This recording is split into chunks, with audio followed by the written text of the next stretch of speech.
Hi అండి. ఈరోజు వీడియోలో నేను 5 రూపీస్‌కే ఒక మైక్‌ని ఏ విధంగా తయారు చేసుకోవచ్చని అయితే చెప్తాను. చాలామంది యూట్యూబ్ బిగినర్స్ 1000 రూపీస్ పెట్టి అలా మైక్ కొనలేరు కాబట్టి వాళ్ళకి సింపుల్‌గా ఒక మైక్‌ని ఏ విధంగా తయారు చేసుకోవచ్చని అయితే చెప్తాను ఇంటి దగ్గర ఉన్న వస్తువులతోనే. సో దాని గురించి వచ్చేసి మీరు ఒక ఇయర్ ఫోన్స్ అయితే కావాల్సి ఉంటుందన్నమాట, పోయినవి. సో మీకు ఇందులో ఆ మైక్ పనిచేస్తే సరిపోతుంది. సో వీటితో అయితే మనకు అవసరం ఉండదు కాబట్టి. సో ఇదైతే ఇప్పి చూపిస్తాను మీకు, చూడండి. ఇప్పుడు ఈ మైక్ పనిచేస్తుందో లేదో టెస్ట్ చేయడానికి మీరు ఏంటంటే ఒక మొబైల్ తీసుకుని అందులో అయితే చెక్ చేయండి ఒకసారి. మొబైల్ కనెక్ట్ చేస్తున్నాను. ఇప్పుడు మైక్ పనిచేస్తుందో లేదో చెక్ చేస్తాను, చూడండి.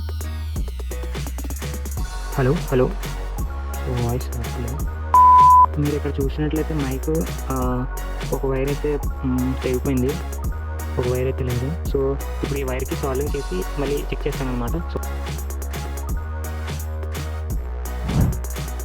నేనైతే సాల్వింగ్ అయితే చేసేసాను. ఇప్పుడు మీరు చూడొచ్చు. ఇప్పుడైతే టెస్ట్ చేద్దాం ఒకసారి. ఇప్పుడైతే టెస్ట్ చేసాను, చూడండి ఒకసారి. స్టార్ట్ చేస్తున్నాను. ఇప్పుడైతే వాయిస్ అయితే తీసుకుంటుంది. సో ఇదైతే నాకు ఇయర్ ఫోన్స్ అయితే పనిచేస్తున్నాయి ఇప్పుడు. సో ఒకవేళ మీ మైక్ పనిచేస్తే కనుక మీరు ఒక మార్కర్ని అయితే తీసుకోండి. మార్కర్ అయినా అవసరం లేదు, ఏదో పెన్ లాంటిది ఒకటి తీసుకోండి. అలాగే మీరు ఒక క్లిప్ అయితే తీసుకోండి. సో ఇప్పుడైతే వీటిని కట్ చేశాను. సో వీటిని అయితే సపరేట్ చేసేయండి. సో మీకు ఈ విధంగా ఉంటుంది. సో ఇప్పుడు ఏం చేస్తారంటే ఇందులో హాఫ్ ముక్క అయితే కట్ చేస్తాను అనమాట. మీ ఇష్టం ఎక్కడ దాకా కట్ చేసుకోండి. ఈ మైక్ వచ్చేసి ఇందులో అయితే పెడతాను. సో మీరు కొంచెం టాప్లో అయితే పెట్టుకోండి మైక్ని. నేనైతే అందించేస్తాను. ఈ క్లిప్ని డైరెక్ట్గా అందిస్తే అది ఊడిపోతుంది కాబట్టి నేను ఏం చేస్తానంటే ఫస్ట్ దీనికి బ్లాక్ టేప్ అయితే చూడగాను. సో ఇప్పుడు మీకు మైక్ ఏ విధంగా ఉంటుంది. సో ఇప్పుడు ఏం చేస్తానంటే నేను దీనికైతే అందిస్తాను, క్లాంప్కి. సో దీని తర్వాత మీకు ఇక్కడ ఈ మైక్ అనేది ఎక్కువ నాయిస్ తీసుకుంటుంది కాబట్టి మీరు ఏం చేస్తారంటే ఒక కాటన్ తీసుకోండి, కొంచెం సో మీరు ఏం చేస్తారంటే దీనికి ఈ విధంగా చుట్టండి. సో ఈ విధంగా.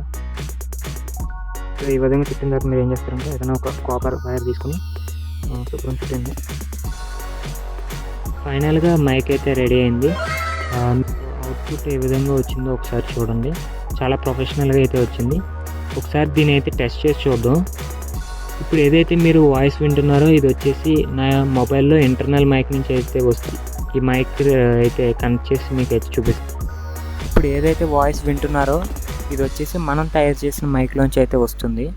సో మీరు వాయిస్ డిఫరెన్స్ని గమనించండి. సో మీకు ఎలా అనిపించింది ఈ మైక్ వాయిస్ క్వాలిటీ నాకైతే తెలియజేయండి. నా దగ్గర ఇయర్ ఫోన్స్తో పాటు ఇచ్చిన ఒక పౌచ్ అయితే ఉందన్నమాట. సో ఇది వాడితే నిజంగా ఒక మైక్ని వాడిన ఫీలింగ్ అయితే వస్తుంది. సో ఫైనల్గా ఇది. సో మళ్ళీ కలుసుకుందాం. Bye bye.